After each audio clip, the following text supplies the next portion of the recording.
کہ ہمیں اپنی پوری توجہ زندگی کے تمام مسائل کی طرف سے ہٹا کر صرف ایک مسئلے کی طرف مبذول کرنی ہے، اور وہ ہے ایجوکیشن، اولاد کی تربیت اور تعلیم، بہترین تربیت و تعلیم، وہ بھی جدید ماڈرن ایجوکیشن کی بات کر رہا ہوں اس وقت میں۔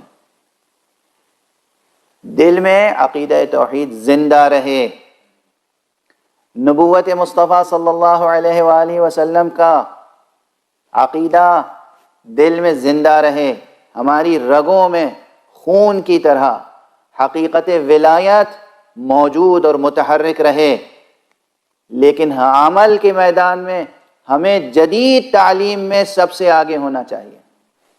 ماڈرن ایجوکیشن میں سائنس اور ٹیکنالوجی آپ کی مٹھی میں ہونی چاہیے۔ جو اسلحہ آج کیپٹلسٹ کے ہاتھ میں ہے، وہ اسلحہ اس کے ہاتھ سے چھین کر آپ اسلام کے ہاتھوں میں رکھ سکیں، تب ہوگا حق ادا بیعت کا۔ بیعت کا تقاضا کیا ہوتا ہے؟ کہ پرچم گرنے نہ پائے، فوج ہارنے نہ پائے۔ آج محاذ جنگ میں کس طرح آپ آگے بڑھ سکتے ہیں؟ آج کے اسلحے جب تک آپ کے ہاتھ میں نہیں ہوں گے، آپ کس طرح جیتیں گے جنگ؟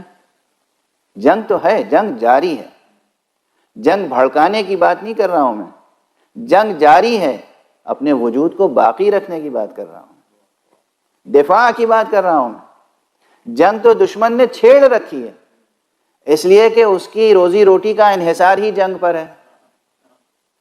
میں اس جملے کو ذرا دوسرے انداز سے کہہ چکا ہوں اس سے پہلے، کہ جو لوگ زمانے جاہلیت کے عربوں پر طنز کرتے ہیں کہ ان کی روزی روٹی کا انحصار غارت گری پر تھا، وہ غور فرمائیں آج بھی دنیا کی بڑی بڑی حکومتوں کا انحصار غارت گری پر ہے۔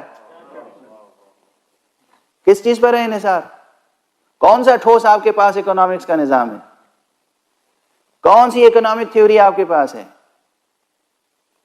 کون سا اقتصادی نظریہ ہے؟ کون سا پرامن نظریہ دنیا اور انسان کے لیے پیش کر رہے ہیں؟ میں دنیا اور انسان کی بات کر رہا ہوں، دنیا اور انسان کی بات کر رہا ہوں، اسلام و غیر اسلام کی بات نہیں کر رہا ہوں، مسلمان و غیر مسلمان کی بات نہیں کر رہا ہوں۔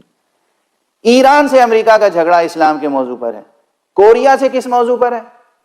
کوریا اور امریکہ کا جھگڑا اسلام کے موضوع پر ہے۔ برازیل سے امریکہ کا جھگڑا اسلام کے موضوع پر ہے، چین سے امریکہ کا جھگڑا اسلام کے موضوع پر ہے، روس سے امریکہ کا جھگڑا اسلام کے موضوع پر ہے۔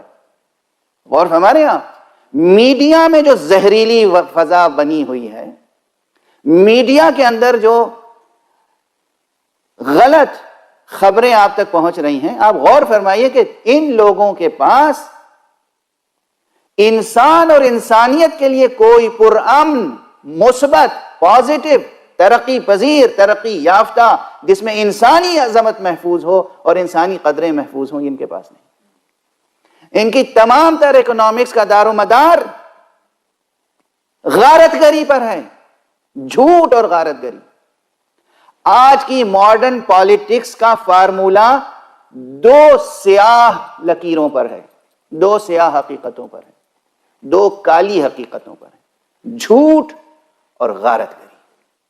جھوٹ اور جھوٹ کی بنیاد پر کی جانے والی جنگیں، جھوٹ اور جھوٹ کی بنیاد پر کی جانے والی جنگیں، یہ کس طرح برداشت کر سکیں گے محمد مصطفیٰ کے تذکرے کو، جس کو ان کے خون کے پیاسے دشمنوں نے بھی صادق اور امین کا لقب دیا؟